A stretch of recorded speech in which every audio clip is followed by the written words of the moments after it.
Hey, everybody. Welcome to episode 54. I'm Jennie, and I help multi-passionate creatives like you kick overwhelm to the curb and fit all of your shiny objects into a life and business you love. So I am so excited about today's episode, you guys. I absolutely love this guest. Steve Fredlund is like the poster child for what a thriving multi-passionate looks like. He is an actuary, nonprofit leader, humanitarian, podcaster, entrepreneur, and poker champion. He has worked for 4 Fortune 500 companies, is a patent holder on a retirement strategy. He started 4 nonprofits and has led teams on trips to Rwanda. He's hosted more than 600 podcast episodes on topics ranging from spiritual deconstruction to poker to disc golf. He's done 2 TED Talks, and he is currently focused on coaching leaders to become happier people. He is a loving husband and adoring father, and he is a frickin' delight. This is hands down one of the most fun interviews I have ever done. Hope you enjoy it. Hey, Steve, how are you doing today? I am really good, Jennie. It's good to see you. Yeah, I am so excited to have you here. So I'm going to give a little bit of background really quickly. I use this platform, I guess you would call it, called Podmatch, that matches potential guests with podcast hosts based on what the likelihood of a match. And so everybody gets like a percentage of a ranking. And I just cracked up because when Steve reached out to me, he was like, I don't understand why I was not 100% match for you. And when I read your bio, oh my God, you are the definition of a multi-passionate. And I just gave a little bit of background in your intro. It sounds like you have led such a fascinating life, and I am actually at a little bit of a loss for where to start. So why don't you tell me what you decided to do for a living first, and then what caused you to seek out something else? Yeah, that's such a good question. And for me too, right? Because I'm multi-passionate, it's hard for me to know where to start every given day, frankly. Like, what do I do this day, this month, this year, this decade? Like, I don't know. I'm almost 52 and it still feels like I've got a million things I'm interested in doing. But, it's sort of part of my story is evolving from things that I should do to things that I want to do, right? Like, I don't think I was always I think I was always multi-passionate, but I felt like that wasn't what I was supposed to do, right? That wasn't what you should do. Yeah. And so my life started, I was always good at math. And so what I should do is I should go to college. Now, my brother and I were the first ones in our whole extended family to ever go to college. So it was a big thing, right? That was the whole goal, but you should go to college. So I went to college and that was a good experience. And somebody said, hey, you should become an actuary, which is basically just an accountant, but without the personality. But I'm like, okay, well, if you think I should do that, I'll do that. And so I did that. It served me to be well, it was a good career and that sort of thing. And then, hey, you should get an MBA. And so I did all these things that I should do, but man, I had all of these interests sort of bottled up inside of me. And eventually that sort of crept out of me. Like I just couldn't contain it anymore. And so I kept doing my job, but I took on all of these other things on the side because I just loved doing it. And everybody said, oh, you're going to get burnt out. You're going to, you shouldn't do that. You have to have work-life balance. But I was like, but I love doing all of this stuff. And so that was kind of the initial evolution from just trying to force myself to stay in a box as a unipassionate person to a specialist, I think is a specialist. Yeah, right. There you go. Yeah. And because that's what I was supposed to do. But I knew I had all these other interests. And so little by little, I just sort of let those come alive and live the kind of life that I want to live, which is doing a lot of different things all the time. Oh, I love it so much. So what were some of those? So you were doing them as hobbies initially. Yeah. What were some of those hobbies? Well, certainly a lot of nonprofit volunteering. I just loved philanthropy. I loved getting involved in serving the world in that sort of way. And so that took on many different forms, what that looked like, everything from building houses to doing drama, to doing whatever the nonprofit wanted me to do. Then podcasting took on a role for itself. I had a buddy who, whenever we got together, we just loved getting together. We loved talking to each other. It was just so much fun, but we never saw each other. Like every 3 to 6 months, we'd see each other. And I think it was his idea initially, like we should start a podcast just as an excuse to get together, if nothing else. And so we did that. So we get together every week. I think we did 300 or 400 episodes before we finally shut her down. Yeah, wow. We did it for several years. And it was just so awesome. But, people were like, oh, you're so busy. You shouldn't be doing that. But it gave me so much life to do that. So those are a couple of kind of the early on things, is getting involved in nonprofits, then doing some podcasting, and then it just kind of kept growing and growing from there. I'm intrigued by the idea that people felt like they needed to tell you not to do those things. And their concern was, I mean, everybody who tells you what you should and shouldn't do is coming from a place of love. Yes. So their concern was that you were going to get burnt out, but like the opposite thing was happening. It was lighting you up, right? 100%. That's it. Like, and it was good intentioned people, from my wife to my mom to my brother to whoever. I was married, I had 3 kids, I was doing actuarial exams, I was doing all kinds of different stuff. And they're like, man, you're gonna burnt out. But I'm like, this is what I love doing. Like, for me, work-life balance is sort of a myth kind of thing. We could get in. Okay, good. You agree, but we could get into that whole thing, because I think, the whole work-life balance message is, your work can be just terrible. You can be miserable, but as long as you spend enough time doing other things, that's okay. And I just think that's such a back way of looking at it. And so for me, I would rather be doing podcasting or being out running a nonprofit or going to Africa or doing all of these things that I've done, rather than sort of being at home and relaxing. Like that wasn't relaxing to me. I can't shut my mind down.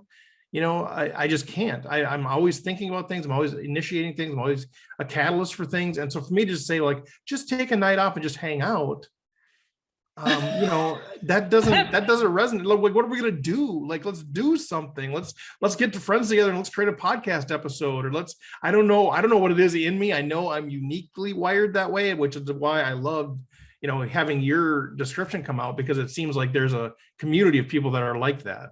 Yeah, it's funny that you would say that. I just took and we're going to get into personality tests definitely later down the line, but I just took the love languages test and discovered that mine is spending quality time with people. So that is something that fills my cup for sure. However, sometimes I'll get together with my mom and her friends, and after we have dinner and we talk during dinner, everyone sits down, they turn on Jeopardy, and then they cease to interact with one another. They all pull out their phones and they scroll through Facebook. And that is anxiety inducing to me, because I would, like, if they wanted to sit and talk into the wee hours of the night and drink wine, I am here for it. Otherwise, I have shit to do. You know what I mean? Like, there are better uses of my time than everybody being buried in Facebook. So I think it's funny how things that the rest of the world might find relaxing are in fact not necessarily for people like us. Yeah. And I want to talk about the work-life balance thing. I laugh at it. I'm like, that's hysterical that people believe that is a real thing. I mean, great to strive for not being a workaholic. Like, if it exists for that reason, that's a good reason. But tell me if you relate to this. Kind of goes in seasons, where like this season, I am like super devoted to this one particular passion, and everything else sort of takes a backseat to that.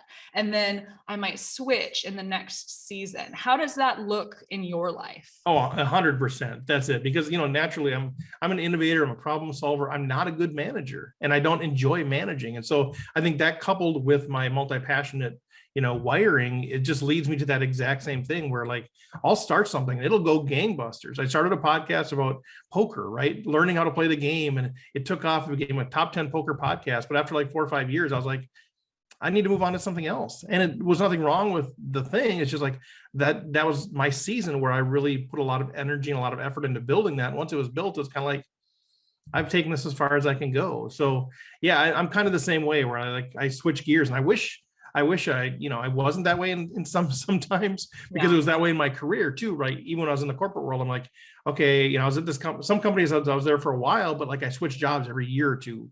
And some of that was they asked me to do that or whatever, but like that's what I needed to do to keep things fresh, to keep things energized. And it was different seasons, exactly like you're talking about. My wife always jokes, how are we still married?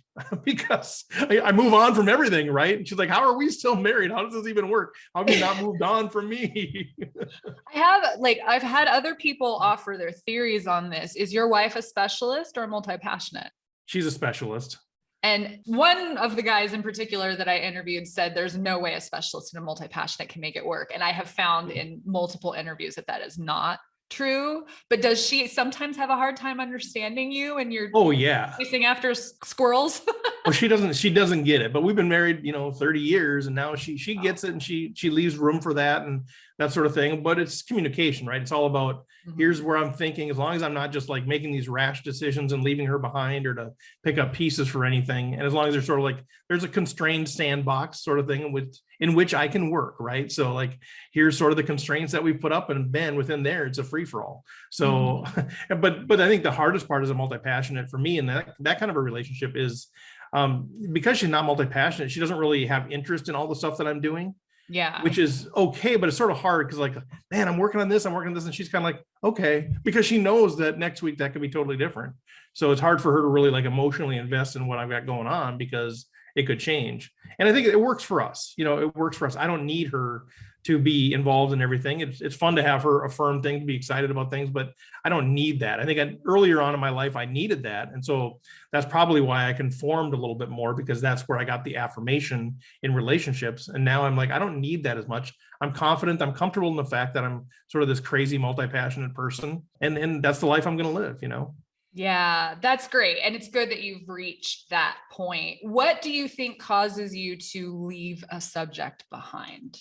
It's push and pull. I think part of it is I've learned as much as I want to learn out of that. I've taken that as far as I can. Now it's starting to feel like management or stuff that I'm not really interested in.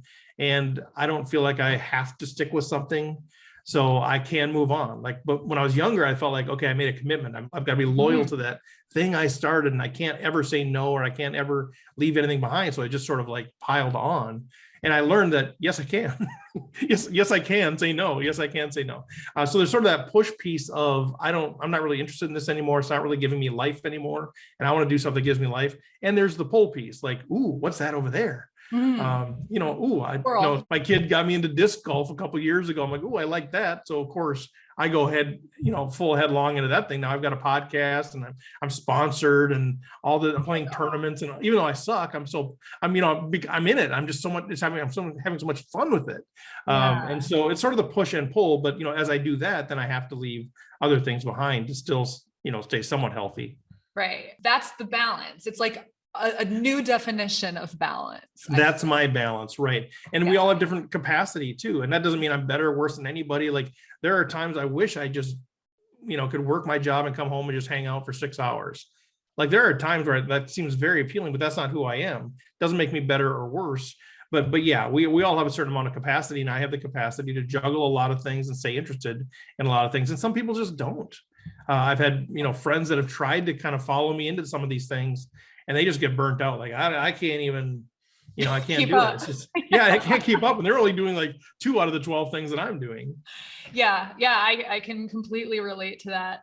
It almost sounds like for you, when it's time to leave, has a little bit to do with mastery. And I wanted to kind of touch on that for a second, because I know, again, it might be a different definition of mastery. If mastery is 10,000 hours, then maybe that's not what mastery is for you. But when you've learned all there is to learn for you, that is a definition of mastery, I think. So you know the quote, "A jack of all trades is a master of none." Do you know there's a second half to that quote? I've heard this before, but I can't remember what it is. But oftentimes better than a master of one. Yes. I want to know who decided that we should cut that second half off and tell everybody and their mother that you're doing life wrong. Yeah. Yep. If you're a jack of all trades, because I think that's really unfortunate. Like, that was meant to be a compliment, and someone somewhere along the line changed it. And I'm curious as to what the motivation was for doing that. Like, they wanted us to live in a specialist world. I think so. I think that's because that's the model, right? It's probably some parent somewhere that said, to their kid that was multi-passionate, nope, you've got to go one direction. Here's what you have to do. You have to pick a lane, right? Pick a lane. You got to pick a lane and go with it. That's how you're going to change the world. That's how you're going to be successful in this world. And then we wake up one day and we're completely miserable because we're stuck in one lane when we should be all over the place. I think that's great that you call that out, the second half of that quote. It's so true. It's liberating. And I love telling people that because so many of us have never heard that. It was actually a friend of mine who told me that sometime in the last 6 months. And I was like, wait a second. Yeah. Well, who's been lying to me my whole life? Well, who even said that master of none, that you have to master something? Like, who made that rule? Like, who made the rule that you are, like, the goal in life is to master a subject? Even if you don't, like, what's wrong with having interests all over the place? And you're never a master of anything. If you're enjoying life and you're adding value to society and all those things, I don't understand why being a master is so much the pinnacle of everything. Is it because there's more money tied to being a master, or what is it that drives us to think that mastering something is the pinnacle of success? I don't know. I mean, the Renaissance was born out of people like Leonardo da Vinci, who had so many interests in so many different things. I like to say that people like us would be the most useful in a zombie apocalypse. If we were rebuilding society, like we'd need a doctor to doctor, obviously, but then like people like us who could do any number of 25 different things, like, is that not equally as useful? Yeah, I mean, I think think about back to like the 1800s and the pioneers and that sort of thing, where, you didn't just go to Walmart and get your clothes and then go to the grocery store and get your food packaged already for you. Like, you grew your food, you made your clothes, you did all of these things. I think that's where, we would be very handy. Yeah, the zombie apocalypse, or in, Laura Ingalls Wilder days or whatever, where it's like, okay, something breaks, now you just call the mechanic, right? But back then you just figured it out. You just figured out how to fix it, or you asked somebody, and you enjoyed that sort of process, I think, of restructuring the wagon wheel so that you could now go to the store or whatever. So I think there's a lot of value, I think, in being interested in a lot of different things, but a lot of people don't see it that way, or they just don't get it. Yeah, sometimes I'm like, I don't know if we can ever understand each other. Yeah. Well, no, and I think we don't. Like, we don't. Like, I struggle with that with some of my friendships, where, like, seriously, that's like what they do. They just go to work and then they come home and they watch TV. And that's not even, I'm not judging that. I'm like, I just don't get it. And I'll be like, hey, I'm doing this. They're like, oh my God, how do you do that? You're crazy. So they don't understand me either. But I think, just to call that out, like, we are just wired differently. We have different interests. We have different personalities, and that's okay, but let's not dampen each other's interests. And I think it works against multi-passionate people a lot, because that is not the norm. I think even in the business world, where I've met a lot of really smart people, there's not very many people that are multi-passionate or that understand that sort of thing. So I think we're kind of a minority. Yeah. And I think it's unfortunate because it ends up making us feel like we're flaky or we can't commit to anything. I mean, there's a lot of sort of shade thrown on it, which is like why I created this podcast, to prove to people like us that they are not doing life wrong. And that, in fact, these things are superpowers, I believe. Yeah. I think you are a testament to that. I think that's great that you call that out. I think there is some shade thrown on it, but I think some of that is also legitimate too. Like, I know I've missed opportunities for promotions, which is fine, but I've missed those because, as I'm talking to them, they're like, well, we don't know where you're going to be in 3 years. I mean, the person that just goes there and they know they're going to work at the company for 40 years, they're the ones that get promoted and keep moving up because they know they're going to be, they call it loyalty, but it's just people that they don't want change. They don't like change. They're risk averse. But that's seen as a positive character trait. So they get the promotions. And I think that's part of what comes with being a multi-passionate, is that the word flaky does come up from time to time about me, or that whole thing. Well, you're starting this, but who knows? Like, is it, could I get a business partner because they know that in a year and a half, I might shut that down and go move to New Delhi? They don't know what I'm going to do next. And yeah, that's super valid. And I think a good point to bring up, because I'm clearly biased and only ever talking about all the ways that we're great. So yes. Well, it does work against us, but I think sometimes it is legitimate. Yeah, absolutely. So I love that you just brought up being risk averse, because the role of an actuary is to assess risk. Yeah. And yet you've done so much taking leaps of faith in your life, right? How do you reckon? Like, I would think that having the training you'd had in becoming an actuary, that would have made you hesitate. And yet that is not what happened. Well, I think it's square peg, round hole, a little bit of stuff. Now, the actuarial world was great for me. Like, it served to be a great career, but I never really bought into the whole risk aversion thing. So I learned the math, I learned the foundations, I learned, how you're supposed to structure things, to manage risk. And I was responsible for managing a lot of risk in the organization, but it was never really who I was. You know what I mean? Like, I did the work, but it really didn't reconcile with who I am. My personality. And so I think that's part of why a lot of my actuarial roles tended to be more non-traditional in nature, because they just drove me crazy. This idea of not taking risk. And really, a lot of it is, don't take risk, but they're looking for opportunities. So trying to mitigate risk, but also look for opportunity. So it's not all just risk management, but that is a pretty big foundation of what you do. So I think it goes back to what I said about what I should do. Like, just because this whole thing started because I was good in math in 5th grade, like the next 30 years ended up kind of being predetermined for me. And I wasn't confident enough to, extricate myself from that. So that sort of life just was there. That's what I should do. That's the path that I was on. And so all the way through being an actuary and all the risk management stuff, but I think inside, the inner Steve was always looking to kind of get out of that. Okay. Yeah. So what did you end up doing when you left? Like, what made that transition occur? Yeah, and there's a couple of transitions that occurred, of course, because I'm multi-passionate all over the place. At one point, I left the corporate world and went to work for a nonprofit. That only lasted like a year and a half. I went back to the corporate world. Finally, at the end of my corporate world was about 3 years ago. So the end of 2018. So boy, approaching 4 years ago now. And really, I was struggling. And usually the source of my biggest issues is when I got promoted. And I'm not trying to say that to brag, but like, I'd get promoted to something that no longer was I doing what I really was wired to do, that would line up with my strengths and my personality. Pretty soon I was in a situation where like, this isn't really who I am, but I took the promotion because that's what you should do. Right.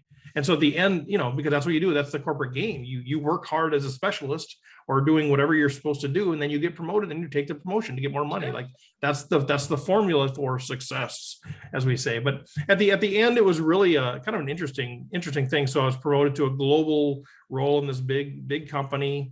I'd done a lot of work overseas with them. And it ended up being just this miserable situation. I was put into a shared workspace.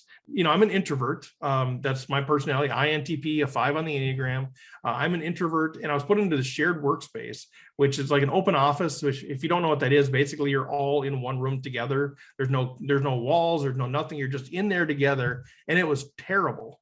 Now, these were amazing people with an amazing job, but I'm sitting right in the middle, and I'm doing the analytical stuff, right? I'm doing strategic workforce planning, and I'm doing all the data, spreadsheets, all this sort of stuff. And there was craziness all around me by my definition. Like there's a coffee machine there that everybody came in to use. Then there was one gal, she was like learning German. So she would be like talking German back to the computer as she's working, because that worked for her. Another guy was like kind of the salesy guy. Like he'd walk around the office with the tennis ball, like on his headset on the phone, walk around the whole thing, like throwing the tennis ball, like floor, wall, catch. My boss was playing opera music on his record player.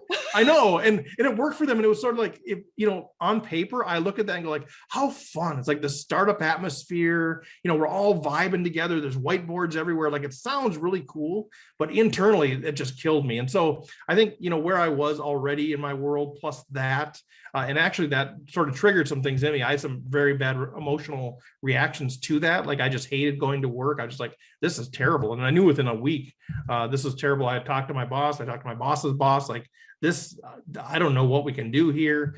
They weren't willing to make any accommodations. And eventually it just led to me getting out of there. So it's kind of I'd been wanting to start something myself for a long time, to go out on my own, but that ended up being sort of the trigger where I can't stay. Yeah. Do you think that there's an element of multi-passionate people that is so dialed into their integrity that they just can't rest until they find the thing or the several things that really make them happy? Like we are just more driven by that than other people who maybe can compartmentalize work and everything else? 100%. I believe that, because I think for me, at least, and I'm guessing with a lot of multi-passionate people, you're kind of looking for that optimal thing, or that, that optimal mix of things. I'm constant quest of, here's here's what's going to really make me happy. Here's what's going to make me really shine and, be excited about life and the relationships I'm going to have. And I don't know if that ever even exists, but it's something that keeps me going and keeps me pursuing it. And I think that's probably why I'm willing to move on from some things to try something else. And yeah, a lot of people, especially in the actuarial world, in the accounting world, where, I mean, I know so many people, the programming world, where they worked at one company for 40 years. And I'll even talk to them. They're like, yeah, it's kind of miserable for a good chunk of it, but it was just a job. It's just a job. They're like, wow, how do you, like, part of me goes like, I wish I could just be that way. Like, go to the coal mine, right? Go to the coal mine from 9 to 5, come home, relax, have a beer, turn on the game. Like, that sounds so appealing, for them. It was easy. Like, God, sometimes I just wish easy. it were easy, but yeah. But I don't know how you do that. Like, but a lot of people can, but I'm like, that's death to me. Like, that's literal death to me. I would rather, just quit my job and go work at Walmart or work 6 different jobs just to make ends meet that are a little bit more exciting than sitting there all day being kind of like bored. Oh.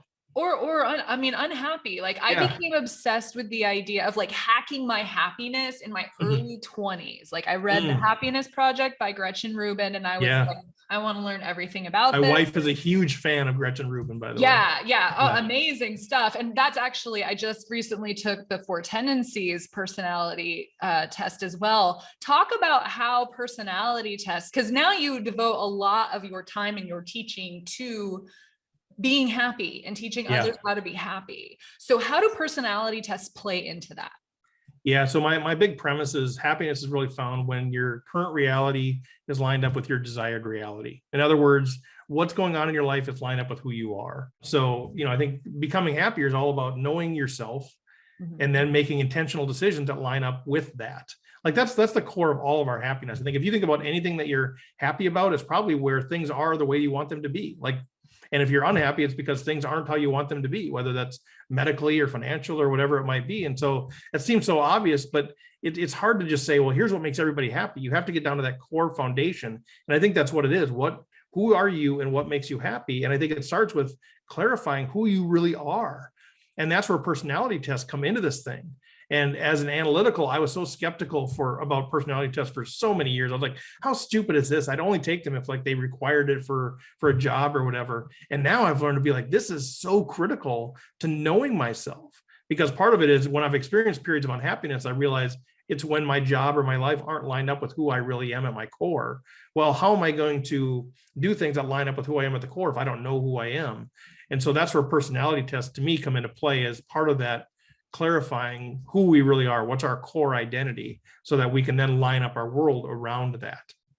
Yeah, I thought that was so cool. I heard you speaking about it in a video, because I've always seen I'm down to do anything that helps me understand myself better, but I also like have always known what I wanted to do. So I would take it and then it would kind of go in one ear and out the other. Versus like, if you are someone who really can't figure out what to do with your life and you take a personality test and then it offers like for that person, like INFJ, which is what I am on the Myers-Briggs, like these would be the ideal jobs for you. Like that can be very useful for people who need a little bit of guidance for that. But you said in that last job, that last corporate job that you were miserable at, you weren't utilizing your strengths. Yeah. Is that what happened? And that's why you were like, this is why I'm miserable, because in the last position before the promotion, I was using them and now I'm not using them at all. And so like, clearly that's going to lead to a mismatch, right? Yeah, that happened like 2 big times in my career. One's like 15 years earlier, where I would be going across the Stone Arch Bridge in Minneapolis and just miserable, even though my life on paper was so good. I'd gotten the promotion, all that stuff. And I talked to a mentor, and that's where he pointed out, boy, the strengths that you're using aren't the strengths that you actually have from the strengths finder. And that was kind of the first linchpin point of going, maybe there's something to these personality tests. Maybe it actually is important to know who I am. And then, then that happened again later, because I think I'd understood some of those things, but I still wasn't intentional about looking at decisions, looking at options through the lens of who I am really. There's a good promotional opportunity and exactly that. So I took the promotion, and now I was in this environment where it didn't match my personality. And I was in a position where it didn't match my personality. So again, I was stuck on this, well, everything looks good on paper. And part of this, for me at least, was the shame of thinking I have no right to complain, right? I'm on paper, great. I'm getting paid well. I'm at a great company. My marriage is good. My relationship with my 3 kids is good. I've got good friendships. Everything is perfect on paper, but my heart was miserable. And I felt like I have no right to complain. Because I've been now to Africa 4 times, and I'm thinking, I'm going to complain? Yeah. Seriously? And so I just allowed myself to kind of be more and more miserable and sort of accept that, because who am I to complain? Oh my gosh, I'm a middle-class white male. Yeah. In the United States, like, how can I possibly complain? So I just kind of ate that unhappiness for a long time, because I felt like I had no right to complain, until he finally took over me, and I had to do something about it. But I think that is part of the picture for some of us, even multi-passionates, like, to chase your dream, to do what you want to do. You might even not be risk averse. You might even have the risk appetite for it, but you just feel like, well, I should, right? We allow ourselves to be should on all the time. Yeah. I should just be happy in my life.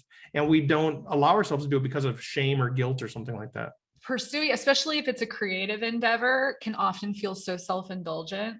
Like, yep. who gets to make a living making art? Who do you think you are? Like, believe me, these are the limiting beliefs that I've had to deal with my entire life.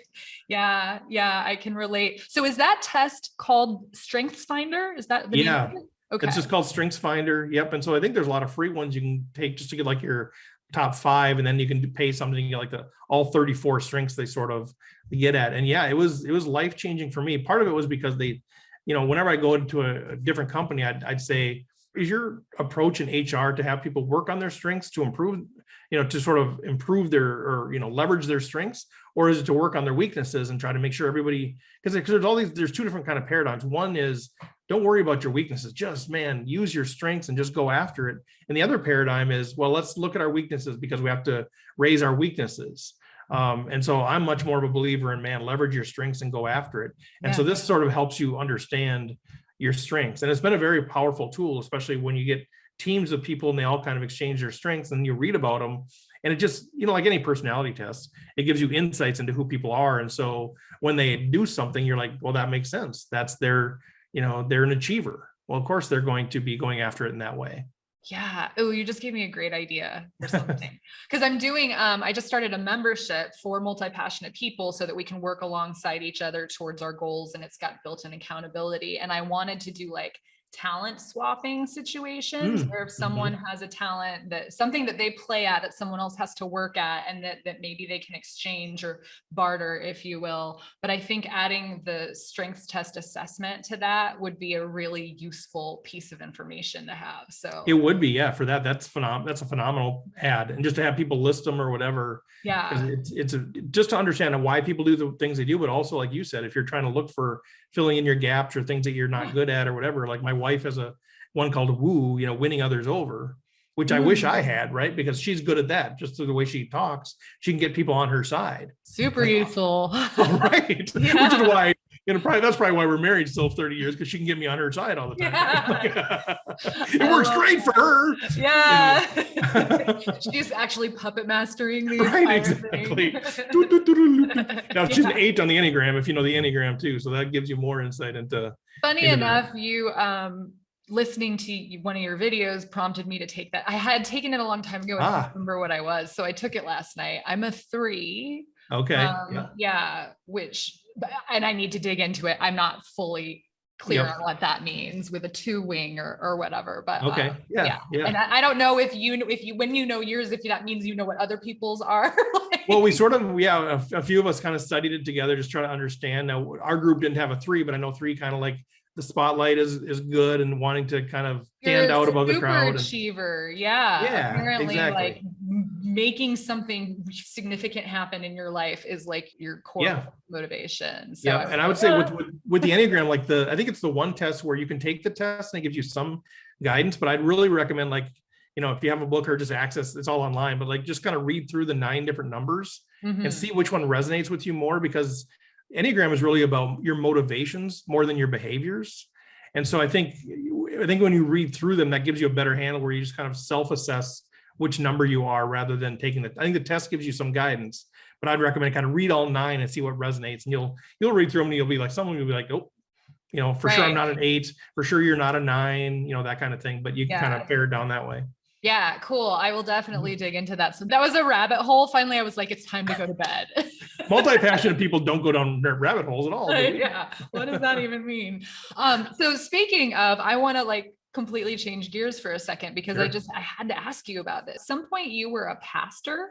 I was an executive pastor. Yeah. So I'm actually a licensed pastor. Okay. Yep. And then later, you created a podcast about spiritual deconstruction. And I need you to explain what that means, please. I love that you've done your homework. You really have. Yeah. So, okay. So I'll give you as high as I can go, but I'm fully transparent. You can go wherever you want to go if you want to ask any questions. So, Awesome. yeah, I wasn't really religious at all growing up. And then got into spirituality, I guess, got into the church in my 20s with my wife. And just fell in love with the church, fell in love with the idea. I became really highly involved in evangelical churches, which they're very conservative. They get a lot of bad press. But that was sort of where I found myself, where I found my community. So I got involved in that whole thing. You go through the ranks, right? You volunteer, ended up being on the board, they said, hey, we need an executive pastor. So what that is basically somebody to run all the administrative elements of the church. So we have a lead pastor that does the fair amount of the speaking, kind of the visionary stuff. And then the executive pastor takes on the staff and does all that. So I ended up doing that part-time, and eventually that became full-time. When I said I left shortly for a nonprofit role, that was the role. I did a lot of speaking, preaching on Sunday mornings. I did a lot of all that kind of stuff. And then I started having questions because this was sort of one of these things where I just got involved and I never really asked myself, do I believe any of this stuff? It was just kind of what you do. And so I got involved I feel like it's one of these things where you say, oh, I think I believe this. And then they hand you a book and they say, here's everything else that you believe. Yeah. Versus actually, figuring it out for yourself. So, and I'm not saying that's bad intention. That's just how it was. And I woke up one day, I'm like, what do I actually believe here? And it started with sort of small questions. So the podcast was called Spiritual Threads. And it was really around this idea of, in the evangelical world, they don't want you to ask questions. I even asked my pastor, I said, I think we need to create a space for people that have questions, or people that have questions. And he would say, we don't want people asking questions. So red flag right away, right? That should have been red flag number one for me. And I think his motivations were pure because they're motivated by, a certain belief system and they want people not to leave that. But I had questions nonetheless. My wife had questions. A couple of our friends had questions. So we started meeting together to kind of sort out these questions, and started with some sort of simple questions. And then they kind of grew. And the idea of spiritual deconstruction is we got all the way to the place where we're like, do we believe anything here? Wow. We went and we were all like evangelical church leaders. I was on the regional board of directors, as executive pastors on all these different boards. I helped start churches. My wife was in the kids ministry. Our friend was director of the children's ministry. And my buddy was like involved in all kinds of volunteering roles. And now we were like, what do we even believe, if anything? And so it was like a 5-year process of really asking the hard questions of something that was really deeply in us. And for our friends and my wife, they were all in it from birth. Like they were sold into this. It was a very hard process. So the deconstruction is really getting down to that root level, say, what do we even believe about life? If there's a higher power, if there's any sort of thing. And so we ended up starting a podcast where we would have that discussion, then we'd bring other people in to have that conversation as well. So I gave you kind of a long answer to a fairly short question, but it's been quite the journey, and we all kind of landed in different places. And now I'll go to different groups and I'll talk about, because I think for a lot of churches, a lot of people don't really understand what an evangelical is, how they think. And when they talk to somebody who's in the middle of it, it still doesn't make sense to them. And now I feel like now that I've deconstructed, I can actually explain what that is and why it matters. But then, help people understand this whole deconstruction system, because it's a very common thing now for a lot of people that were in the church are now not in the church and have been walking through this and miss part of it, don't miss part of it, or bitter about part of it.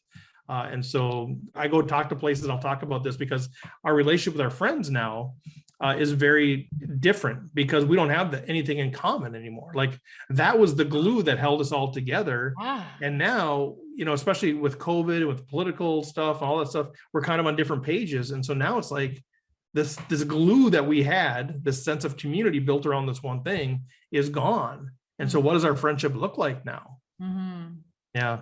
It's really impressive that whole process occurred, because I think that it's so important to question, like, especially like the beliefs that you came up with, because you just absorbed them as if they were your own. And suddenly you're in your 20s and you're like, wait, is this even my belief? And that was a really sort of pivotal moment in my own life. I went from being Episcopalian to being Buddhist to being Wiccan, like full circle. And that was simply by a process of asking questions. So I get what you're like. Apparently I was in the act of spiritual deconstruction myself. And it takes a strong person to be able to question something so foundational, because it can be really unsettling to be like, I don't actually believe this at all. It is terrifying, especially if you've been in it for so long and your community is in it, right? Like I remember my wife's biggest thing was, who's going to come to our kids' graduation now? Like, because, you know, we had twin boys and like, we had this whole community, right? We were both in leadership and we knew that we were going to have a couple hundred people show up to our graduation. And then we left the church, left the job, left all that stuff. And we're like, who's going to show up? Because were they ever really our friends, or did we just know them because we had this thing in common? So it takes a lot of courage, and you don't really realize all that you're going to lose when you go through that process. But on the flip side, we just feel so much more authentic about what we believe and that sort of thing. And so I think what's the trade-off there? We're just not people that can fake it. And again, it kind of comes back to people that can sit in the job for 40 years. I know people that can just sit in a church. I'll say, why are you doing this thing? And they're like, I don't know. It's just what I'm supposed to do. And I'm like, aren't you bored? And I'm not saying every church is boring, but aren't you bored? And they're like, yeah, I'm pretty bored. But you show up week in and week out to do it. Like they're just wired that they can do that. And I'm just like, oh my gosh, I just can't do it. So that's interesting that you've kind of been through that same thing. And it is hard. The more involved you are, the harder it is to kind of have that strength to do that, because you know you're going to get the questions. Like I baptized my mom, who wasn't in the church, right? And I worked with her and kind of, helped her understand some things, got her into the church. And I don't know how old she was. I mean, 50 or something, more than that, 55. And I was able to baptize her as part of my church leadership thing. And it was so exciting. It was actually the first baptism at this new church that I'd started. And then like a year or two later, like I left the church and said, I don't know if I believe anything. Wow. And now I've got to answer the questions from her about this. It can be very complicated. It is. It can sort of flip your entire life on its ear. I mean, there are definitely family members who would disown me if they knew about my path now because of misunderstandings, and if I thought there were the ability on both sides to sit down and have an open discussion about it, we'd be good. But that isn't the case. So I admire you telling me that story, because I think that it takes a certain kind of person who is able to do that and sort of come full circle and be authentic and not and still face all of those questions and the potential adversity that might arise as a result of just choosing the path that's absolutely right for you. It'd be interesting to know if there is a connection between people that are, I'll say, more open-minded, are willing to have more of those conversations about that, and people that are multi-passionate, because it feels like you almost need to be open-minded to be multi-passionate, and vice versa. I wonder if there's a connection there. I like it. And I would not be surprised. That's something I may just kind of explore as I continue on this podcasting journey, because I think that there's some merit to that. Because there's so much there with black and white, right? Like we live so many people are living this black and white society, right? It's right or it's wrong. It's left or it's right. It's red or it's blue, right? It's all, one side. It's the Vikings or the Packers. Like there's no spectrum of anything, right? And I think people that are multi-passionate probably have more acceptance of all these different things. You're willing to try different things. There's not just one right way to live. And I wonder if that paradigm is, I'd be really interested in that. Yeah, that's fun. I'm going to explore that some more, because I think you're really onto something. So we're getting close to the end, but I want to real quick. Time flies, man. This is fun. I know this was so fun. And I was just like, oh God, I really want to talk to him for like another hour, but I'm going to just ask you one more question, because I have to ask you about your nonprofit work and your 4 trips to Rwanda and what that has been for and what you've gained from it. Please talk about that a little bit. Oh my gosh. So this is about 6 hours worth, but basically, Give me the short version if that's even possible. It was really trying to accomplish 2 things at once. One was trying to unite my community. So I live in East Central Minnesota, very divisive, and really trying to unite the people here and have impact over there. I just had a heart for, actually at that time, it was the AIDS epidemic in sub-Saharan Africa. It's like, how do I get involved here? And I ended up doing some research and thought, I'm going to try to coordinate an effort in East Central Minnesota to respond to the issues going on over there. And so that's what we did, raise a ton of money, but I led 4 trips over there as well. And the idea of the trips was not to do anything, because the whole point of community transformation, at least our model, was that they were going to own the changes over there. So from clean water to microfinancing to women empowerment to education, all these things were programs that we were working with the team on the ground over there to construct, but they needed to own it. It wasn't about Westerners coming over and building a school. Sure. And so our goal, and people really struggled with this on the first trip. I said, our goal, we're not going to go do anything. We're not going to go build walls. We're not going to do anything. All we're going to do is we're going to build relationships with these people. We're going to get their stories. We're going to encourage the heck out of them. And then we're going to bring these stories back to help people understand what's going on over there and the impact that we're having. And so the trips were, I don't even know how to describe how life-giving they were, how much it changed my model. It was frankly, part of my deconstruction as well. When I saw what spirituality looked like in Rwanda versus over here. And it was just, it shook me to the core in a lot of really, really good ways. I still to this day don't turn on a water faucet without being so grateful that I can just do that. And so, it's amazing. And so I don't know how much you want to know, but they're all just incredibly transformative. And we worked in this one area of northern Rwanda called Kivuruga, and so every trip was to the same place. And so getting to meet the people, I went with every trip, of course, and then brought different people with. But I got to build these relationships with people and the kids, and I mean how grateful they were that we were involved, but like how their perspective of things as well. Like I spent about 2 hours weaving with this old man. He's probably 80 years old, which is really rare in Rwanda to have somebody that old, frankly, because of the genocide and the health issues and all those things.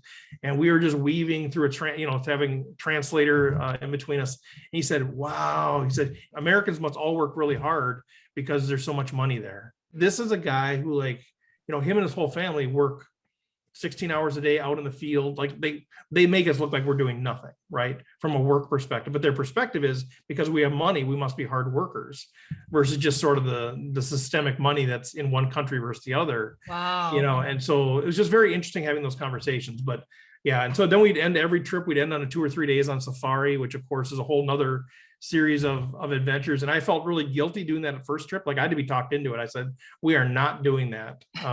This is not for fun. Well, no, because then I felt that the old Catholic guilt would kick in. Sure. I said, this is, not fun, but they said, here's the deal.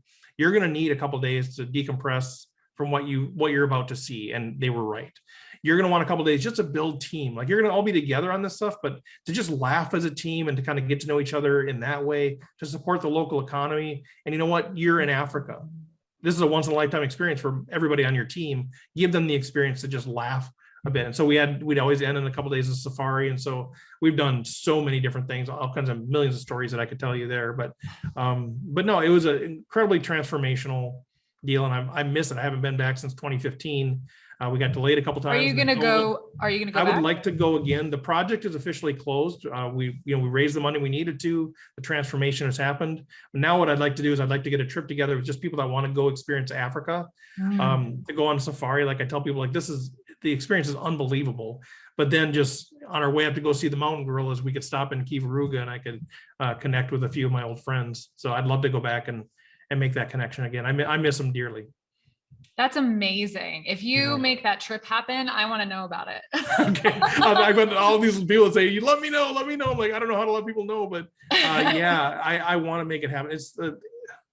It's hard to explain, even just the safari part of it, how amazing it is to actually watch elephants in the wild and, see lions. And it's hard to even explain. You've seen them maybe in zoos or whatever, but when you're in the middle of the Serengeti or the Ngorongoro crater, or, we spent an hour with mountain gorillas up in their natural habitats. You find them, you hike up there, and then you just observe them. And they brushed up against me like silverbacks. What? Like the rush that you have. I have chilled all over my body. Oh my God. It's unbelievable. I mean, to see the babies playing and, springing off the bamboo, and the whole thing is crazy. Yeah.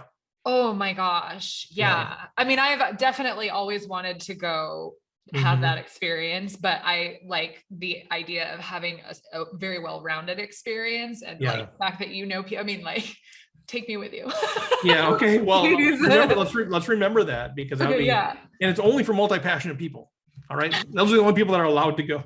Because you have to be able to go, grieve with people that are, that are just they just lost a child from AIDS, or their uncle got eaten by a hippo, which happened to us, or and you have to go be able to laugh, as you're out in the Serengeti or whatever. You need my TED talk was the right peeps in your Jeep. You need the right peeps in your Jeep when you're going through life and when you're going through safari. Like, you have to have the right people. I think multi-passionate people are the right ones. So we should make it happen. Oh my God. Yeah. I could not agree with you more. That is amazing. Oh my gosh. I might just have to bring you back onto the show again at another point. Like, there are so many more things I could talk to you about, but to wrap it for today, tell my audience where they can find out more about you. Yeah, I say just go to stevefredlund.com, just my name.com. That's sort of my speaking site is out there. I also, as a multi-passionate person, I've started other things. So I've got a small business consulting firm as well, smallbusiness.com. But really just, connect stevefredlund.com, or just go to LinkedIn. That's where I'm the most active. You can find me out there. But yeah, just connect. And if you're so inclined, set up a call. Let's just chat about your situation. I love talking to multi-passionate people. So let's just connect. Awesome. Steve, thank you so much for giving me your time today. This was an absolute blast. I appreciate it. It was so fun. And it's so fun we shared this kind of off air too. It's fun to be on this side of the microphone. It's weird because I'm used to the one to ask questions. So it was kind of fun to be on here. So thanks for having me. I really do appreciate it. It was a blast. Absolutely. I loved it. Well, I will talk to you very soon. Take care of yourself. Thanks, Jenny. So in case it wasn't abundantly clear, Steve and I are going to be best friends. I had so much fun with that. I hope it was as fun for you guys as it was for me. As always, thank you for listening. If you found the content valuable enough to warrant a tip, you can show your appreciation by visiting buymeacoffee.com/Jennie O'Connor. Or you can support the show by rating and reviewing. And I think I want to start shouting out my listeners who do that. So if you screenshot your review and then tag me at your creative fairy godmother, I will tell the world just how much I love your face in my next episode. Feel free also to drop a business name in there if you've got one, for a little free promo props for you as well. Before I send you on your merry way, do you ever dream of what it would be like to hold your completed novel in your hands, or finally launch your first group coaching program, or start the Etsy store that your friends have been urging you to start but that you've struggled to make time for? If you want to feel that sense of confidence and accomplishment and freedom that comes from creating income around your true passions, then you need the Achievers Academy in your life. It's my new membership program where you will work alongside other multi-passionates to make real progress on your big and scary goals, and where we hold each other accountable and cheer each other on when the going gets tough.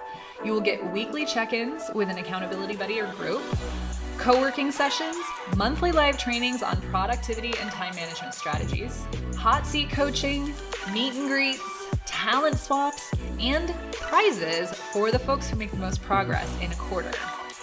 A membership like this is how I went from just talking about writing a novel to being 52,000 words into actually writing one. So if you want the identity of someone who does the hard things, who brings the dreams in your heart to life, head on over to jennieoconnor.com/achievers and sign the fuck up. Until next time, remember that happiness is when what you think, what you say, and most importantly, what you do are in harmony. Now get on out there and do the thing.